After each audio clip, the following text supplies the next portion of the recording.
आप किसी ऐसे दो व्यक्तियों को जानते हैं जो बहुत सफल है और दूसरा व्यक्ति जो बहुत प्रयास करने के पश्चात भी सफल नहीं हो पाया। क्या आप जानते हैं कि वो सफल क्यों नहीं हो पाया? क्यों वो उस लक्ष्य को प्राप्त नहीं कर पाया जिसे पहले व्यक्ति ने प्राप्त कर लिया? आप अपने जीवन की भी इस गुत्थी को यदि सुलझाना चाहते हैं कि आपके साथ ऐसा क्यों होता है कि आप मेहनत तो बहुत करते हैं परंतु उस लक्ष्य तक नहीं पहुंच पाते जहां पर आपके आसपास वाले पहुंच गए हैं। क्या भेद है उनकी गति में और आपकी गति में? क्या सिर्फ भाग्य या कुछ और? ऐसा कुछ जिस पर आपने कभी ध्यान नहीं दिया। इस वीडियो में हम आपको भगवान श्री हनुमान से जुड़ी हुई भी एक ऐसी कथा बताएंगे जो आपने कई बार देखी है, कई बार सुनी है, परंतु आपने उससे वो शिक्षा ग्रहण नहीं की जो भगवान हनुमान देना चाहते थे। वो आपको पता चलेगा कि भगवान हनुमान जो कि वानर, यहाँ वानर का अर्थ वह नर भी होता है जो जंगल में रहते हैं यानी आदिवासी। वानर का अर्थ यहाँ पर बंदर भी हो सकता है और वानर का अर्थ भगवान हरि भी होता है। तो इसीलिए हमें शब्दों का खेल भी समझना है। उन शब्दों से हमें क्या शिक्षा मिल रही है यह भी ग्रहण करना है, क्योंकि जिसने भाष्य किया है उसके मन में क्या विचार थे, उसने उस भाष्य को उस प्रकार से लिख दिया। परंतु क्या हमें यह नहीं सोचना चाहिए कि वह सही लिखा है या गलत लिखा है या उसका संदर्भ क्या है और वह क्या समझाना चाहता था? क्या 100% जो उन्होंने कहा वह मैंने ग्रहण कर लिया है? क्या अभी कभी अपने ग्रंथों की तरफ हमारी ऐसी दृष्टि गई है? मैं कहता हूं नहीं गई है। यदि गई होती तो आज हम इस स्थिति में न होते। साधारण जीवन में भी हम लोग क्या अच्छा है क्या बुरा है, कहां पर हम जा रहे हैं, वहां पर हमें कैसे अधिक लाभ होगा, किस रिश्तेदार के पास जाना चाहिए, किस रिश्तेदार के पास नहीं जाना चाहिए, किसको दोस्त बनाना चाहिए, कौन पड़ोसी के साथ में मेरा व्यवहार अच्छा है, किस पड़ोसी के साथ में मेरा व्यवहार बुरा है, किसे मैं अपने घर में होने वाले फंक्शंस में कार्ड भेजता हूँ और किसको छोड़ देता हूँ। यह सब हम फैसला तो करते हैं, परंतु क्या यह फैसला सही होता है? इसका निर्णय कैसे होगा? भगवान श्रीमद् भगवत गीता में अध्याय 7 श्लोक 23 में बतला रहे हैं, अंतवत्तु फलं तेषां तद्भवत्यल्प मेघसाम् देवान देव यजो यान्ति मद्भक्ता यान्ति मामपि।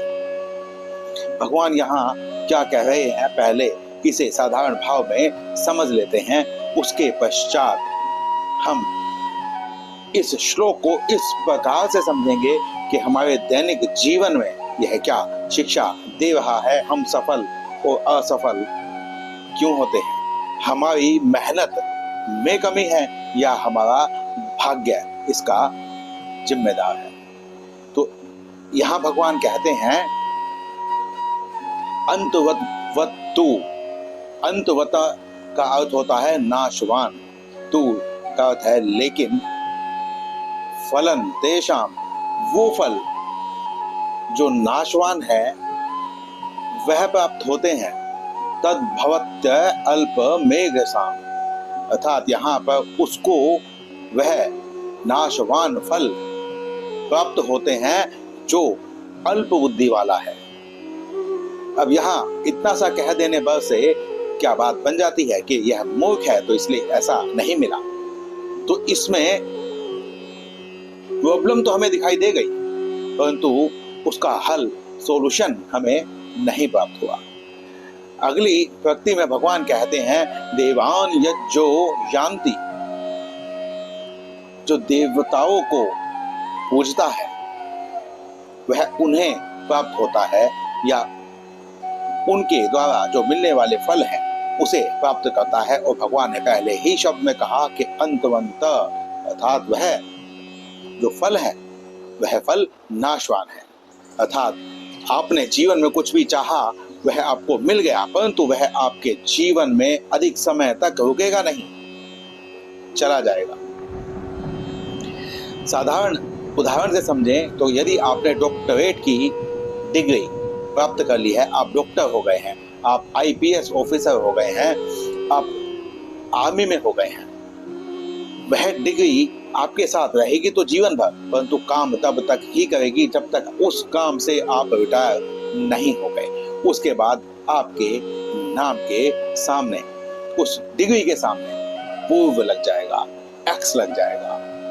इसीलिए यह जो फल है यह फल नाशवान है, समय के साथ इनका प्रभाव कम होता जाता है। फिर भगवान कहते हैं मद भक्ता यान्ति मामपि। अब भगवान ने यहाँ कहा कि जो मेरा भक्त है वह मुझे प्राप्त करता है। भगवान से यहाँ क्या अर्थ है? क्या मैं आंख बंद करके मान लूं कि भगवान को मैं प्राप्त कर लेता हूं तो वह परम गति है? भगवान को अगर इस श्लोक के अनुसार देखा जाए तो वह नाश रहित है, आदि है, अनंत है, सर्वज्ञ है, सर्वशक्तिमान है। और यहाँ पर सर्व का अर्थ वो नहीं है जो आर्य समाजी कह रहे हैं कि सर्व का अर्थ बस इतना ही है कि जो उनके अधिकार में है। भगवान का अधिकार तय करने वाला कौन है? क्या आप, मैं अधिकार तय करेंगे? क्या आप अपने बॉस का अधिकार तय कर सकते हैं कि वह क्या करेगा? क्या आप अपने पिता का अधिकार तय कर सकते हैं कि पिता क्या करेंगे और क्या नहीं करेंगे? क्या आप उन पर शासन कर सकते हैं? नहीं कर सकते हैं। तो इसीलिए जो आर्य समाज की, अभी आपने यदि डिबेट न देखी हो तो समय लगे तो देखिए, वैसे तो समय व्यर्थ ही होगा क्योंकि वहां पर डिबेट हुई ही नहीं। आर्य समाज से अग्निव्रत ने ऐसा तर्क दिया जो बच्चों के हिसाब से भी सही नहीं था और वह अपने आप को आचार्य कहते हैं, नैस्तिक कहते हैं, वैज्ञानिक कहते हैं। सर्वशक्तिमान, सर्वव्यापक, विभु परमपिता परमेश्वर, इसके अधिकार को कोई तय नहीं कर सकता। जब उनके पूरे स्वरूप को ही इन इंद्रियों से नहीं बतलाया जा सकता है तो आप उन्हें एक बेड़ी में कैसे बांध सकते हैं? तो अब हमें यह देखना पड़ेगा कि भगवान को जो भक्त प्राप्त होते हैं वो तो आध्यात्मिक में है, परंतु लौकिक में यदि हम इसको समझना चाहें तो कैसे समझेंगे? एक कोई व्यक्ति एक बहुत सुंदर यात्रा का निर्णय बनाकर निकल रहा है और वह रास्ते में जा रहा है, चलते चलते चलते चलते वह एक स्थान पर पहुंचता है। वह स्थान बड़ा रमणीय है। वह उस समय पे उसकी जो इच्छाएं हैं वह इच्छा वहां पर पूरी हो रही है। और जो दूसरा व्यक्ति है वह भी ऐसे ही यात्रा पर निकला है और वह भी उस रमणीय स्थान पर पहुंचा है, परंतु दोनों में क्या भेद है? जो पहला व्यक्ति है वह वहां पर रुक गया है, दूसरा व्यक्ति भी वहां पर रुका है, परंतु दूसरे व्यक्ति ने उसे बस एक पड़ाव की भांति लिया और वह अपना श्रम समाप्त करके वहां से अपने लक्ष्य की तरफ आगे बढ़ गया। जबकि जो पहला व्यक्ति था उसने अपेक्षाकृत अधिक समय वहां पर उस सुविधाओं को भोगने में लगा दिया या उसे ही अंतिम पड़ाव मान लिया और वह वहां पर रुक गया। आपकी दृष्टि में दोनों यात्रियों में से कौन सा यात्री श्रेष्ठ है, यह मैं आपके विवेक पर छोड़ता हूं। वीडियो के अंत तक जब हम आगे बढ़ेंगे तो यह भी आपको समझ में आ ही जाएगा। लौकिक जीवन में भगवान को हम परम लक्ष्य मानते हैं। कोई भी ऐसा लक्ष्य जो मैंने अपने जीवन के लिए निर्धारित कर लिया है उसको प्राप्त किए बिना मुझे चैन नहीं आएगा। उसको प्राप्त किए बिना मैं रह ही नहीं सकता। अपने जीवन का सारा परिश्रम, सारा चिंतन, मनन, सारी क्रियाएं मैं बस उस लक्ष्य की ओर यदि लगाता हूं तो कभी न कभी मैं उस लक्ष्य को अवश्य प्राप्त कर लूंगा और उस यात्री से पहले प्राप्त कर लूंगा जो यात्री अंतिम पड़ाव मानकर बीच में ही रुक गया था। बचपन से आपने एक कहानी सुनी होगी जिसमें खरगोश और कछुआ दौड़ लगाते हैं। कछुआ अपेक्षाकृत बहुत धीमा चलता है और खरगोश छलांग मार मार के बहुत तेजी से भागता है, परंतु खरगोश उस रेस को जीत नहीं पाया था। उस रेस को कछुए ने ही जीता। चाहे वह भले ही धीरे धीरे चल रहा था, परंतु उसकी चाल स्थिर थी। वह इधर उधर के दृश्यों में मोहित आकर्षित नहीं हो रहा था। उसका लक्ष्य वह अंतिम लाइन थी, जबकि खरगोश जो था वह उछल कूद कर रहा था, तेज भाग रहा था। उसका मन चंचल था और उसने यह भी सोचा कि यह कछुआ इतनी धीरे चलता है, यह मुझे कैसे हरा सकता है। मैं थोड़ी देर बाद सो भी जाऊंगा, तब भी मैं इससे पहले भाग जाऊंगा। परंतु यहीं पर उसने गलती कर दी और वह दौड़ को हार गया। क्या आपने कभी अपने अंदर झांक कर देखा है कि यह गलती आप नहीं कर रहे हैं? हम भी तो सुविधाओं को पाकर वहां पर अधिक समय बिताकर अपने उस लक्ष्य को भूल जाते हैं जिसके लिए हम घर से चले थे, या भूले भी नहीं तो उसमें देर तो अवश्य ही कर देते हैं, और जो ऐसा करते हैं वह कभी सफल नहीं हो पाते। यहाँ पर यदि भगवान हनुमान की कहानी जो आपने कईयों बार सुनी है उसको देखें और समझें तो आपको यह पता चल जाएगा कि मैं क्या कहना चाहता हूं, और आपने उस कथा को आज तक उस तरीके से कभी लिया ही नहीं। लक्ष्मण जी को शक्ति का प्रभाव होता है और वह मूर्छित हो जाते हैं। वैद्य को लाया जाता है। हनुमान जी को यह बतलाया जाता है कि एक संजीवनी बूटी है जो हिमालय पर्वत से आपको लेकर आनी है, और उसको लाने के लिए आपके पास रात भर का ही समय है। भगवान हनुमान की कहानी जानने से पहले आपको यह समझना चाहिए कि हनुमान जी कौन थे। हनुमान जी राम नाम के रसिया थे। कहने वाले यह भी कहते हैं कि जब तुलसीदास जी हनुमान चालीसा लिख रहे थे तो उस समय हनुमान जी का गुणगान करते हुए जब वह उसको लिखना चाहते थे तो हनुमान जी स्वयं रोक देते थे, क्योंकि हनुमान जी को उनका गुणगान पसंद नहीं है। हनुमान जी को राम जी का गुणगान पसंद है, और राम जी का नाम आते ही हनुमान जी सब कुछ भूल जाते हैं, इतने रम जाते हैं, इतने खो जाते हैं, उसमें ही लीन हो जाते हैं। यह उनकी भक्ति है, यह उनका आचरण है। तो जब हनुमान जी चलते हैं संजीवनी बूटी लेने के लिए तो बीच में उन्हें एक देवता मिलता है। वह देवता जिसे कालनेमी कहते हैं। अब आप कहेंगे कि वह तो राक्षस था, मैं उसे देवता क्यों कह रहा हूं? यदि आप यह नहीं समझे कि मैं उसे देवता क्यों कह रहा हूं तो पिछले 2-3 वीडियो आपको देखने चाहिए।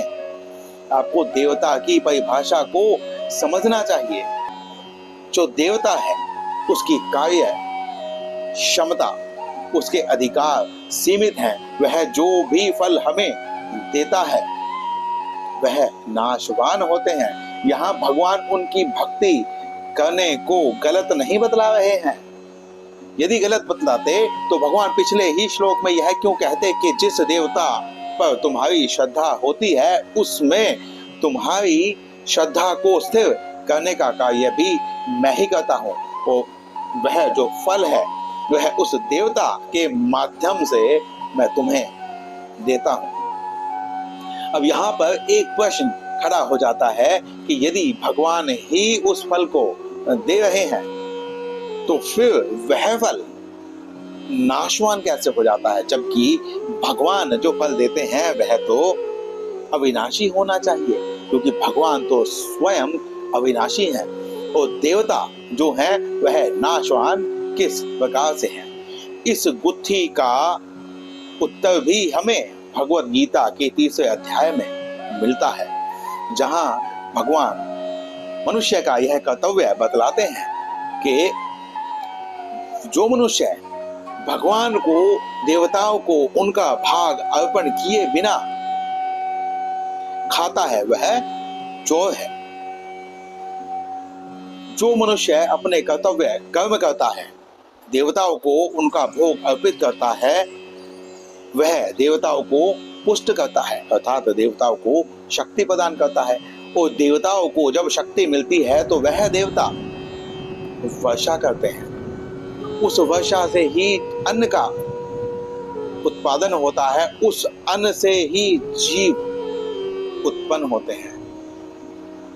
वह जो वर्षा है वह यज्ञों से उत्पन्न होती है और यज्ञ जो है मनुष्य के कर्मों से उत्पन्न होते हैं। तो यहाँ पर देवता और मनुष्य एक दूसरे पर इस चक्र के माध्यम से आश्रित है। हम में से ही पुण्य कर्म करने वाला, परंतु सकाम कर्म करने वाला, भोग की इच्छा रखने वाला स्वर्ग को जाता है। वो स्वर्ग में देवता ही रहते हैं। उन वह सीमित क्यों है?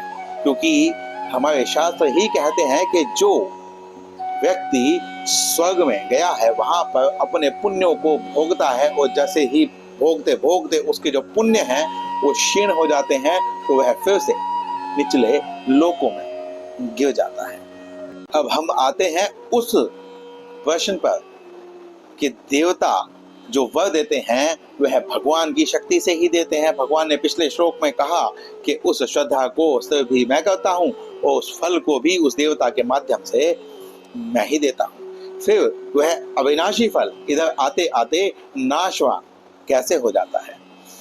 आप यह समझे, आपने किसी को कोई धन भेजना है और आपको सही विधि मालूम नहीं है। आज के परिप्रेक्ष्य में कहें तो आपको ऑनलाइन पैसा ट्रांसफर करना नहीं आता है।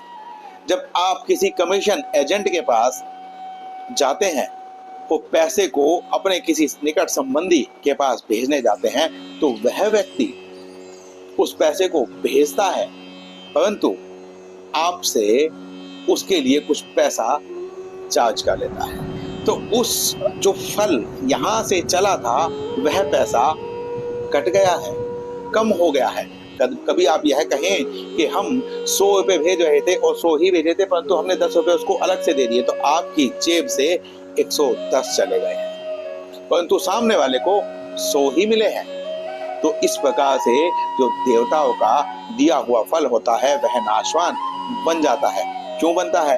क्योंकि आप गलत विधि से जा रहे हैं। आपने बीच में कमीशन एजेंट के थ्रू वह काम किया है, जबकि भगवान इतने सुलभ हैं, विभु हैं, सर्वव्यापक हैं, वह आपको आपके घर बैठे हुए भी मिल सकते थे। अब यहाँ जो भगवान हनुमान का प्रसंग हम चला रहे थे, तो भगवान हनुमान जब जाते हैं और वह देवता, क्योंकि आपकी इच्छाओं की पूर्ति जो करता है आप उसी को पूछते हैं। यहाँ पर भी तो भगवान ने कहा देवान देव जो यान्ति, तो भगवान हनुमान जब वहां से जा रहे थे तो वह देवता काल नेमी वहां पर भगवान के नाम का, भगवान राम के नाम का जप कर रहा था।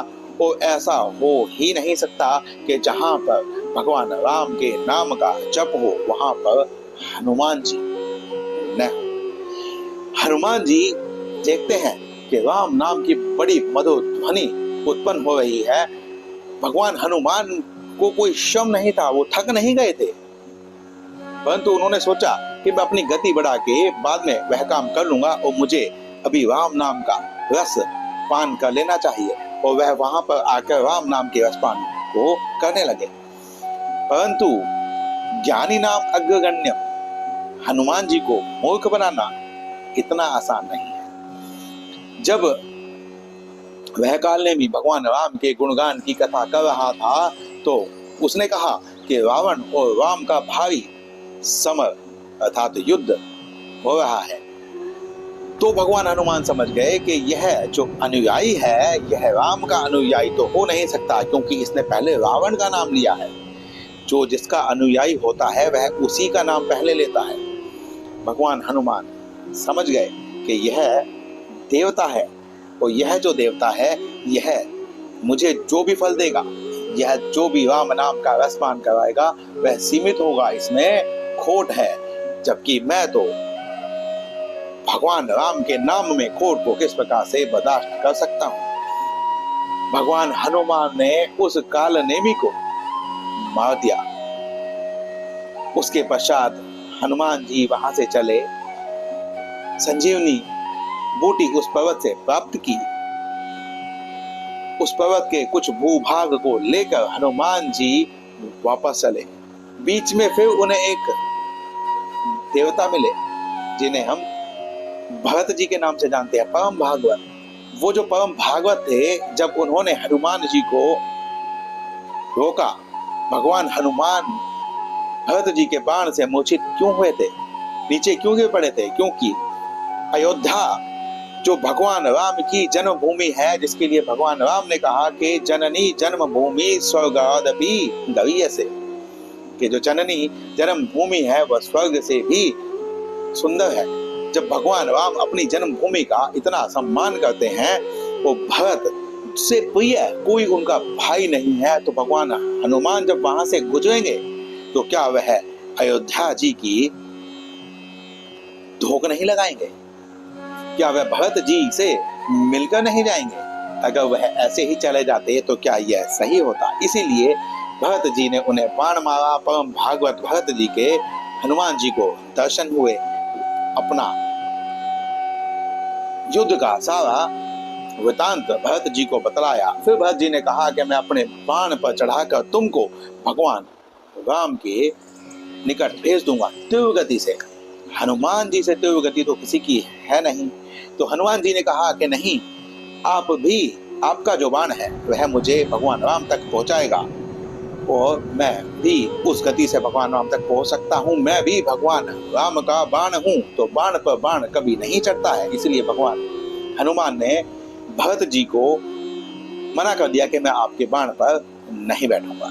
भगवान राम का बाण जो होता है वह मनुष्य को, जीव को भगवान राम से दूर फेंक देता है, जैसे मारीच को फेंका था।